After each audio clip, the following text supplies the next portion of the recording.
नमस्कार दोस्तों, एलएसी के एक और एपिसोड में आपका बहुत बहुत स्वागत है।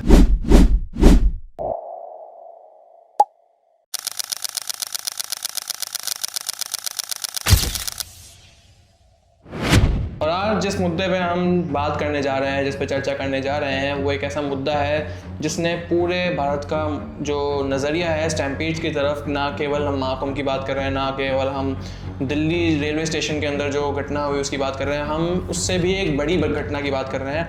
हाल ही में जो वेलुस्वामीपुरम करूर डिस्ट्रिक्ट के अंदर जो आता है तमिलनाडु के अंदर, 27 सितंबर को वहाँ पर जो पूर्व एक्टर रह चुके हैं विजय, जो अब हाल ही में पॉलिटिशियन बन चुके हैं, उनकी रैली निकलने वाली थी।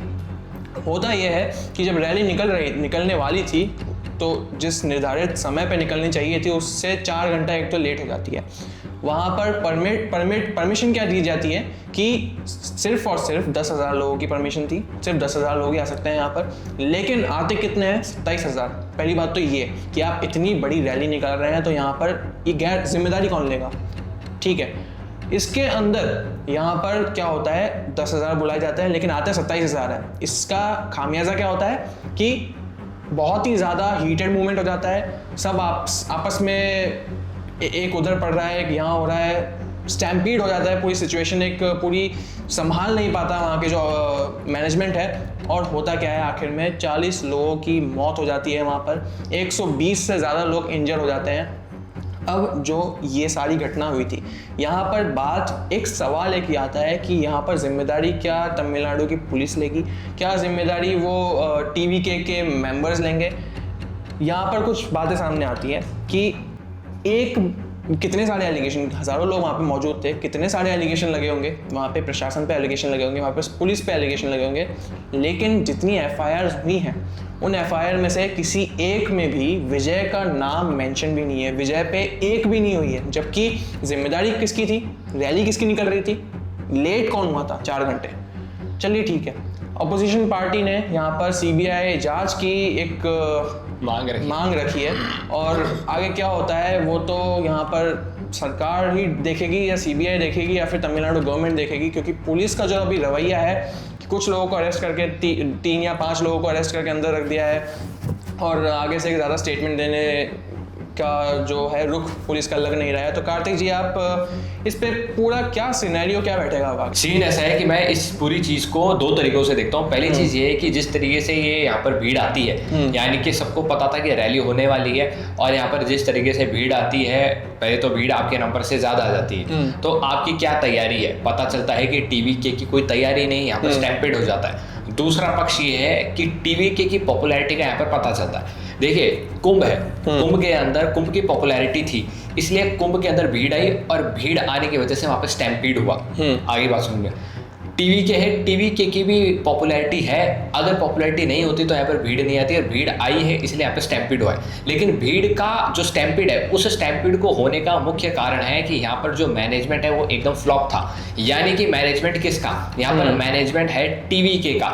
जब स्टार्टिंग में बताया जा रहा था कि कुंभ के अंदर स्टैम्पीड हुआ है, तो वहां पर क्या चीज सामने आई थी? वहां पर एक बहुत ही बड़ा फ्लॉ सामने आया था। ये बताया गया था कि प्रशासन ने जो आने और जाने का जो रास्ता बनाया है वो एक ही है, यानी वन वे है। वहां से लोग दर्शन करने के लिए जा रहे थे, वहीं से लोग दर्शन करने के लिए आ रहे थे, तो वो एक मैनेजमेंट का फ्लॉप था। वो मैनेजमेंट का फ्लॉप था जिसके कारण समझ में आया कि वहां पर स्टैम्पीड हो गया, और स्टैम्पीड के बाद वहां पर मौतें हो गई। अब जो टीवीके का मैनेजमेंट था, इसके अंदर भी साफ साफ ये भी फ्लॉप होते नजर आता है। पहली बात तो उनको पता है कि हम रैली करने वाले हैं, तो हमारा जो लीडर है यानी कि विजय थालापति, वो टाइम पर आना चाहिए। वो टाइम पर नहीं आता, टाइम होता है 4 बजे का, आता है शाम को 7 बजे। भीड़ बढ़ती जाती। अगर 4 बजे आ जाता और वो शो 6 या 7 बजे तक खत्म हो जाता, वो भी जो कुछ भी थी रैली थी वो 6 या 7 बजे खत्म हो जाती, तो इतनी घटना होती नहीं। जब वो 4 बजे नहीं आया तो बाहर मार्केट में बात फैल गई कि वो 5 बजे तक आएगा, और फिर और ज्यादा लोग आ गए कि अभी तक तो विजय थालापति आया नहीं है, हम 5 बजे, अभी तक हमारे पास 5 बजे का टाइम है, हम आगे और जा सकते हैं। जब 5 बजे भी नहीं आया तब लोगों को और पता चल गया कि विजय थालापति अब तक नहीं आया, अभी हम और लोग हो सकते हैं और वहां जा सकते हैं। इसलिए 6 बजे तक 7 बजे तक वहां भीड़ बढ़ती गई, और जैसे विजय थालापति आता है, माइक लेके उस बस के ऊपर टहलने की कोशिश करता है, भाषण देने की कोशिश करता है, 2-4 डायलॉग देने की कोशिश करता है, इतने में नीचे जो है भीड़ भड़क जाती है और यानी कि स्टैम्पीड शुरू हो जाता है, भगदड़ मच जाती है और धीरे धीरे कर जो मौतों का तादाद है वो रात के अंदर बढ़ जाता है, 41 हो जाता है और अब टोटल मिला के 41 और 150 से भी ज्यादा इंजर्ड बताए जा रहे हैं, क्रिटिकल है। लेकिन विजय थालापति जब इस सिचुएशन के अंदर जो स्वयं ने बात बताई कि विजय थालापति वहां पर कंटिन्यू रखते हैं, वो हाँ कंटिन्यू रखते हैं, क्योंकि मैनेजमेंट का काम यही तो है। मैनेजमेंट का काम यहाँ पर टीवी के पॉलिटिकल पार्टी के अंदर क्या है, उनको सिर्फ और सिर्फ इतना पता है कि थालापति को लाना है और थालापति स्पीच देंगे, लोग थालापति को देखेंगे, थालापति वीडियो को देखेंगे और थालापति मैनेजमेंट से खुश होकर मैनेजमेंट को पैसा दे देंगे, उनको गिफ्ट विफ्ट कुछ भी दे देंगे। लेकिन मैनेजमेंट ने एक बड़ा काम ये नहीं करा, थालापति को कन्वे नहीं करा, वहां पर बताया नहीं गया। और जब भी वो जैसे स्टैम्पेड हो जाता है, जब इसके बारे में पता चलता है, आउटसोर्स से पता चलता है कि यहाँ पर तो स्टैम्पेड हो चुका है, तो थालापति फटाफट से वहां पर अपना प्राइवेट प्लेन पकड़ते हैं, भीड़ से निकलते हैं, प्राइवेट प्लेन पकड़ते हैं और अपने घर चले जाते हैं, आलिशान घर में जाके रहने लग जाते हैं। तो दो चीजें हैं कि पहली बात तो ये है कि आपका मैनेजमेंट फ्लॉप है, टीवी का मैनेजमेंट बिल्कुल फ्लॉप है। दूसरा ये है कि यहाँ पर अगर स्टैम्पेड होती है तो इसके अंदर जिम्मेदार कौन है, थालापति ने जिम्मेदारी तो इस तरीके से कुछ बात आई नहीं है सामने लेकर। और तीसरी चीज़ ये है कि भाई जिस तरीके से देखने को मिलता है कि भीड़ आई है, इसका मतलब टीवी की पॉपुलैरिटी तो बढ़ती जा रही है तमिलनाडु के अंदर। अब पॉपुलैरिटी, ये चीज़ पॉपुलैरिटी बढ़ी है, इसके कारण भीड़ आई है, फिर स्टैम्पिड हुआ है। अब ये जो स्टैम्पिड हुआ है ये पॉजिटिव डायरेक्शन में जाता है भविष्य में या नेगेटिव डायरेक्शन में जाता है भविष्य में, ये देखना रहेगा। अगर पॉजिटिव एस्पेक्ट की बात करें तो थालापति एक एक्टर रहे, उनको पता है कि जनता के सामने किस तरीके से एक्टिंग करनी है। वो एक पिक्चर करने का आज की डेट में, अभी तो फिलहाल उन्होंने पिक्चरों से संन्यास ले लिया है, लेकिन आज की डेट में अगर वो पिक्चर करते हैं तो 172 करोड़ रुपए से कम चार्ज नहीं करेंगे। इसका मतलब उनकी एक्टिंग स्किल्स है, जनता उनसे प्रभावित होती है, जनता उनके इमोशंस को पहचानती है। हो सकता है कि अब वो एक और रैली करें, एक भाषण दें या कोई वीडियो बनाएं और उसके अंदर अपने इमोशंस का इस्तेमाल करें, अपनी एक्टिंग स्किल्स का इस्तेमाल करें और जनता को लुभा लें। वो चीज़ पॉजिटिव डायरेक्शन में चल जाएगी। थालापति के पास पैसे की कोई कमी नहीं है, वो इलाज करा सकते हैं किसी का भी, जिसका हो सकता है उसको पैसा दे सकते हैं, यहाँ पर भी वो खेल सकते हैं। और तीसरी चीज रही बात एफआईआर की, तो एफआईआर के अंदर स्वयं ने जिस तरीके से बताया कि उसके अंदर थालापति का कहीं, विजय थालापति का कहीं नाम ही नहीं आया, तो ये भी एक उनका पॉजिटिव एस्पेक्ट ही है। लेकिन टीवी के जनरल सेक्रेटरी को आज अरेस्ट कर लिया गया था, आज या फिर कल अरेस्ट कर लिया गया था। अब यहाँ पर ऐसे ही होता है जिस तरीके से आरसीबी के अंदर था, तो आरसीबी के अंदर कौन सा विराट कोहली को या फिर आरसीबी के मालिक को अरेस्ट कर लिया था, नहीं किया गया था।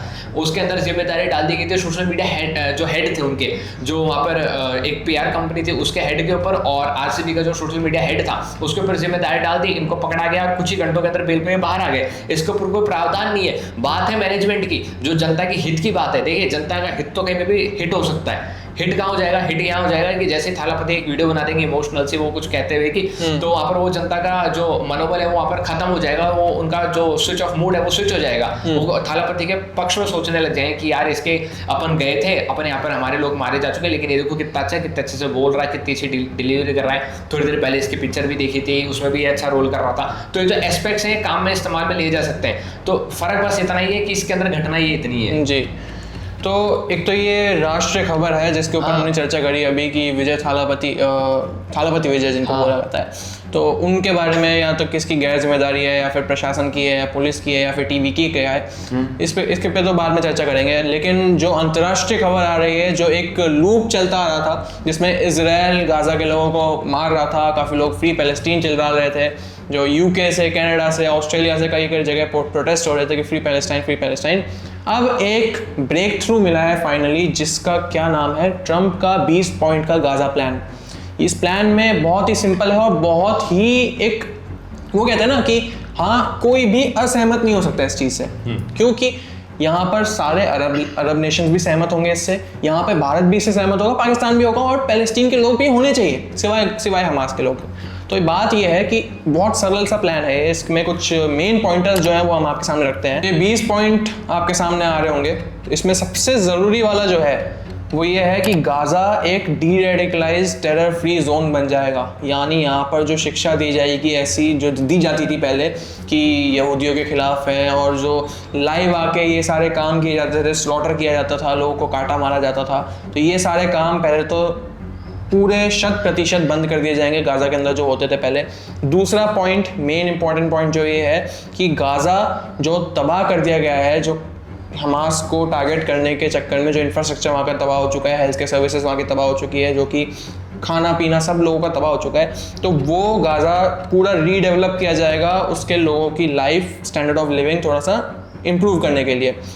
और एक इम्पॉर्टेंट पॉइंट ये है, सबसे महत्वपूर्ण, कि सारे कैप्टिव्स जो जिंदा हैं या फिर डिसीज्ड हैं वो अगले 72 घंटों के अंदर रिलीज कर देगा हमास। यानी कि बात ऐसी है सिंपल सी कि डोनाल्ड ट्रंप ने एक ऐसा प्लान टेबल पे रख दिया है जिससे अब सब खुश हैं। पहली बात तो प्रधानमंत्री नरेंद्र मोदी ने भी डोनाल्ड ट्रंप की सराहना की है और कहा है कि आप जो लेकर आए वो बिल्कुल बेस्ट है। जो अरब देश है वो भी कह रहे हैं बिल्कुल बेस्ट है, और यूरोप के देश भी कह रहे हैं बिल्कुल बेस्ट है। अब इसके अंदर दोनों तरफ की चीज़ें रख दी डोनाल्ड ट्रंप ने। हमास को कह दिया आप इजराइल के लोगों को छोड़ दो, इजराइल को कह दिया आप हमास के लोगों को छोड़ दो, और जो भी हॉस्टेजेस है सब रिलीज करो। उसके बाद धीरे धीरे क्या होगा, धीरे धीरे इजराइल के फोर्सेस आएंगी पीछे, यानी कि इजराइल की तरफ आएंगी, गाजा को थोड़ा थोड़ा खाली करती जाएंगी, और एक इंटरनेशनल स्टेबलाइजेशन करके एक फोर्स आएगी, इंटरनेशनल स्टेबलाइजेशन फोर्स आएगी ISF करके, वो अमेरिका से आएगी। और अमेरिका से आने के बाद वो गाजा के अंदर चल जाएगी। गाजा के अंदर वो सब कुछ संभालेगी, गाजा के अंदर वो पॉलिटिकल लेवल पे सब कुछ संभालेगी, गाजा की वो पुलिस को ट्रेन करेगी, गाजा के लोगों को रहना कहना कैसे वो सब सिखाएगी। यानी कि पहले तो अमेरिका सब कुछ बर्बाद कर दिया है, लेकिन अब वहाँ पे जब जमीन चपटी हो चुकी है तो अमेरिका ISF को भेज रहा है, यानी कि स्टेबलाइज करने के लिए लोगों को भेज रहा है कि अब आप जाइए स्टेबलाइज हो जाइए। इससे बताया जा रहा है कि यहाँ पर एक इकोनॉमिक जोन्स भी बनाए जाएंगे जिसका इस्तेमाल हो सकता है डोनाल्ड ट्रंप खुद करें, और डोनाल्ड ट्रंप भविष्य के अंदर यहाँ पे ट्रंप टावर्स भी बना दे। ऐसी खबरें सामने आ रही है, तो देखना यही होगा कि आगे चल के ये चीज़ कहाँ किस कदम पर चलती है। जी, और कुछ और दो और पॉइंटर्स इसमें है। इसमें से एक ज़रूरी पॉइंटर है जो इसमें सारे लोग जो हैं वो रो रहे थे वहाँ पर फ्री पैलेस्टाइन में। जो एक मेन मुद्दा है जो रखा गया था कि एड जो ब्लॉक कर दिया इसराइल ने, हमारे पास एड नहीं पहुँचने दे रहे, वो तो धीरे धीरे खुली जाएगी ना जब। तो एक इसमें एक पॉइंट है आया है कि राफा क्रॉसिंग जो है वो एक एग्रीमेंट के बाद फाइनली खोल दी जाएगी। यानी कि UN की जो मेन एड्स हैं जो पहुंच नहीं पा रही थी, या फिर हमास जिनको रिपोर्टेडली लूट के जा रहा था, तो वो एक मेन जो जरिया है गाजा के अंदर जाने का, गाजा के राशन पहुंचाने का, वो एग्रीमेंट के जरिए खोल दिया जाएगा। और एक आखिरी महत्वपूर्ण पॉइंट, हालांकि 20 पॉइंट है लेकिन एक आखिरी महत्वपूर्ण point, Hamas excluded from the governance. Hamas को पूरी तरह वहाँ की जो नेतृत्व करने का जो जरिया मिलता है अभी तक, उससे पूरी तरह एक्सक्लूड कर दिया जाएगा, और सारे वेपन जो हमास के पास हैं सारे के सारे डिसमेंटल कर दिए जाएंगे। तो यानी जो गाजा के अंदर सारा आतंकवाद का फंडा चलता है वो सारा का सारा समाप्त हो जाएगा। आखिरी चीज ये नहीं है, आखिरी चीज ये है कि अगर हमास ये सारी चीज नहीं मांगता है तो इसराइल फिर इस जॉब को खत्म कर देगा, इसराइल पूरे इस मामले को ही खत्म कर देगा। वो इतना हमला करेगा गाजा के अंदर कि गाजा के अंदर तो ना बंदर बचेगा ना बंदर की जात बचेगी, यानी ना तो हमास बचेगा ना ही कोई और बचेगा। तो ये है इसके अंदर एंड तो यही है। लेकिन देखना ये रहेगा कि हमास इसको क्या मानता है नहीं मानता है, क्योंकि इस वक्त पूरी दुनिया ने एक्सेप्ट कर लिया है, दिल्ली ने एक्सेप्ट कर लिया है, यूरोप ने एक्सेप्ट कर लिया है, जहां किसी को दिक्कत भी नहीं हो रही थी ना गाजा के ऊपर हमला होने से, उन लोगों ने सबने एक्सेप्ट कर लिया है सिर्फ इसलिए कि ट्रंप खुश हो जाए, क्योंकि ये लोग नोबेल पीस प्राइज के लिए उनको नहीं दे रहे। पाकिस्तान ने भी एक्सेप्ट कर लिया है, पाकिस्तान इसराइल को देश नहीं मानता और पाकिस्तान इस प्लान को भी एक्सेप्ट करता है। तो पाकिस्तान के तो बुद्धि कहाँ तक जा पहुंची है वो तो मेरे को लगता है जो पैर का अंगूठा है उस अंगूठे के नाखून के एंड तक है, जो कि नेल कटर से कट जाएगा इस संडे, इस तरीके से। या फिर ये इंडिया पाकिस्तान ये है इसके अंदर। तो अब अटेंड यही है, अटेंड पूरी बात मैं ये तो कह रहा हूँ कि सबने एक्सेप्ट कर लिया है, सिर्फ हमास ने एक्सेप्ट नहीं करा है। हमास इसको एक्सेप्ट नहीं करता है तो इसराइल फिर से अटैक करेगा, अटैक जारी रहेगा। वही है, हमास का क्या है, हमास का एक्सेप्ट करने का नहीं है। हिजबुल्ला, हमास, ये हूती रेबल्स, हिजबुल्ला अरे नहीं दूसरे देशों में, ये अरे वही बोल रहा हूँ मैं, हिजबुल्ला, हमास और हूती रेबल्स, ये सारों इन सबको फंड कौन करता है? मेन फंडिंग ईरान से आती है। नुकसान किसको है? मेनली ईरान को है।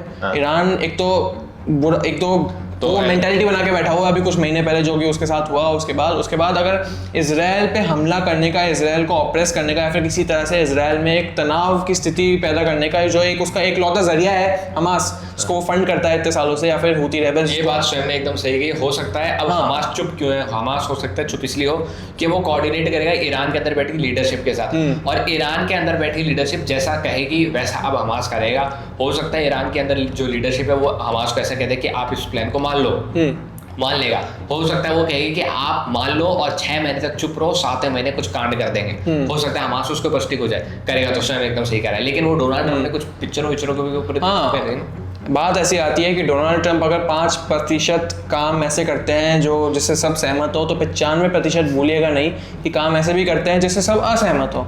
तो काम ऐसा करा हुआ है कि डोनाल्ड ट्रंप ने अभी रिसेंटली एक डिसीजन लिया है जिस पे उन्होंने ये अनाउंस कर दिया है कि जो बाहरी मूवीज़ है अमेरिका के अलावा, जो मूवीज़ बाहर से आ रही हैं अमेरिका के अंदर, उन पर पूरे 100% का टैरिफ लग जाएगा। अब एक सेंसिबल बात तो बनती नहीं है कि हॉलीवुड पूरे 8 बिलियन लोगों की ये धरती, यहाँ पर केवल हॉलीवुड के सहारे अगर आप यहाँ रहोगे तो कैसे चलेगा। और दूसरा, आप बिजनेसमैन आदमी हैं, आप ट्रेड की बातें करते हैं, आप कॉमर्स की बातें करते हैं, आप इम्प्रूवमेंट की बातें करते हैं, आप एक क्या कहते हैं कि आप देश की तरक्की की बातें करिए। आप चाहे एंटरटेनमेंट के फील्ड में हो, चाहे किसी भी स्टॉक मार्केट की फील्ड में हो, आप जहाँ से आ रहे हैं रियल एस्टेट की फील्ड में हो, कहीं भी हो।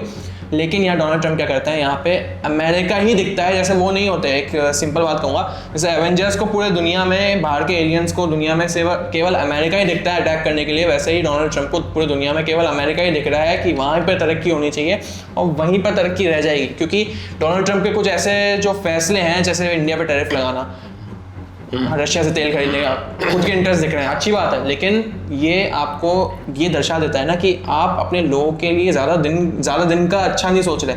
क्योंकि ज़्यादा दिन तक ये 100% टैरिफ बाहर की मूवीज़, सोचिए जो एनिमे है, मान लीजिए एनिमेज है, आज की तारीख पर एनिमेज कितना तरक्की कर रहा है। बिल्कुल। डीमन स्लेयर अभी रिसेंटली आई है, कितने कमा लिया उसने।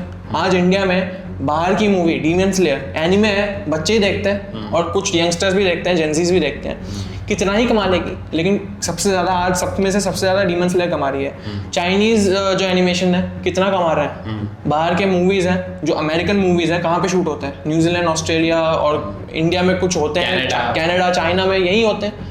यूएसए में यही बात है कि आप बाहर से मूवीज पे टैरिफ लगाएंगे। इसके अंदर सीन ऐसा है, डोनाल्ड ट्रंप को खतरा महसूस कहाँ हो रहा है वो मैं बताता हूँ। डोनाल्ड ट्रंप ने पहली बात तो इस चीज़ का ऐलान किया अभी ट्रुथ सोशल के ऊपर, बात है डोनाल्ड ट्रंप हो सकता है चले जाएंगे, फिर अपने कोई मीटिंग के अंदर इसकी एक वीडियो बना के रिलीज भी कर देंगे।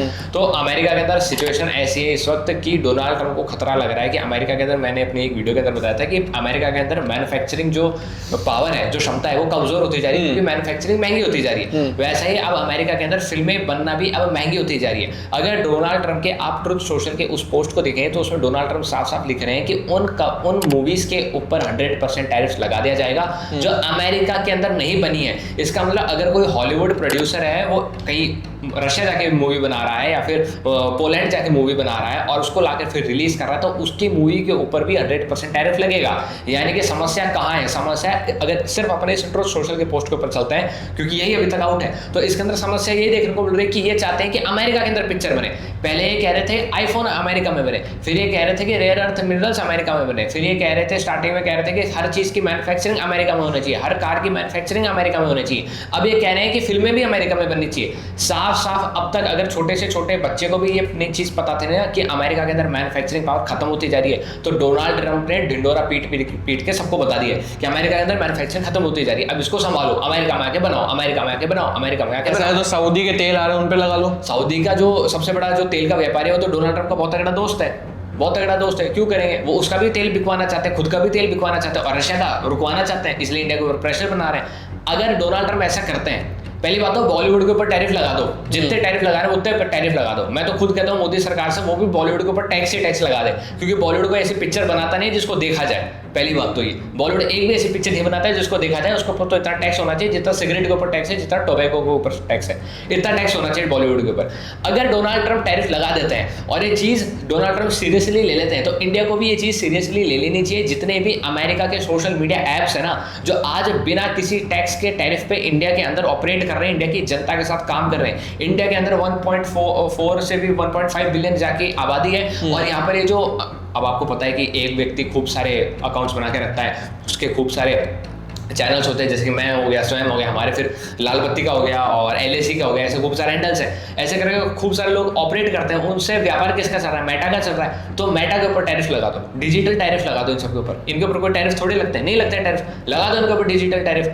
पहले 25% लगा दो, 50% लगा दो, लेकिन टैरिफ लगाने से पहले हमको हमारे जो सोशल मीडिया ऐप्स हैं जो अभी बन रहे हैं, जैसे कि जोहो का मैंने जिक्र किया था एक बार पहले, जोहो का एक अराटाई करके एक सोशल मीडिया है, मैं नाम भी इसका नहीं ले पा रहा हूँ क्योंकि इतना पॉपुलर नहीं है। इसके पॉपुलरिटी की वजह यही है कि ये पॉपुलर हो नहीं पाए, इसको कोई ब्रांडिंग नहीं मिल रही। अगर प्रधानमंत्री नरेंद्र मोदी ये वीडियो बना के कह देते हैं कि आज रात को 8 बजे सारे के सारे इस ऐप को डाउनलोड करेंगे और अपना अकाउंट इसके ऊपर बनाएंगे, तो बहुत सारे लोग हैं वो बना लेंगे। आपको कितना पैसा, भाजपा के पास बहुत सारा पैसा है, गवर्नमेंट के पास बहुत सारा पैसा है, वो आराम से बॉलीवुड के सेलिब्रिटीज़ को, टॉलीवुड के सेलिब्रिटीज़ को, बड़े बड़े इन्फ्लुएंसर्स को इकट्ठा कर सकते हैं और कह सकते हैं कि आप ऐप्स की ब्रांडिंग कीजिए। पहले साइमल्टेनियसली पैरेलली हमको अपने ऐप्स को डेवलप करना पड़ेगा, उसके ऊपर ऑडियंस को एंगेज करना पड़ेगा। उसके बाद जो अमेरिका से सोशल मीडिया ऐप्स हैं, वो कंपनीज हैं, उनके ऊपर डिजिटल टैरिफ्स लगाने पड़ेंगे और बाद में चाहे उनको बैन करो चाहे कुछ करो वो कर दो, लेकिन ये काम करना पड़ेगा भविष्य के अंदर। प्रधानमंत्री नरेंद्र मोदी ने 15 अगस्त के भाषण के अंदर लाल किले से कहा था कि हमको हमारे सोशल मीडिया ऐप्स की जरूरत है, तो आप इस पर काम कीजिए, बैठे रहने से कुछ नहीं होने वाला।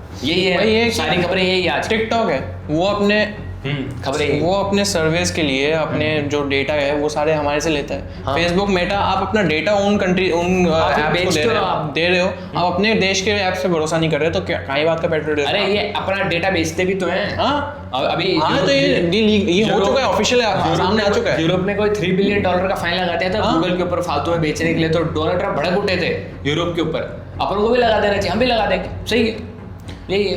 वही है, पहले H1B, बाद में 100% टैरिफ हॉलीवुड पे। ये वही है कि अमेरिका सेंटर्ड है कि आप अपने में ही रह जाएंगे, आप नॉर्थ कोरिया बन जाएंगे, बाहर से कभी ट्रेड नहीं करेंगे आप आगे चल के। तो आपकी क्या राय है कमेंट बॉक्स में ज़रूर लिखिएगा और लाइक शेयर और सब्सक्राइब ज़रूर करिएगा। आज के लिए जय हिंद।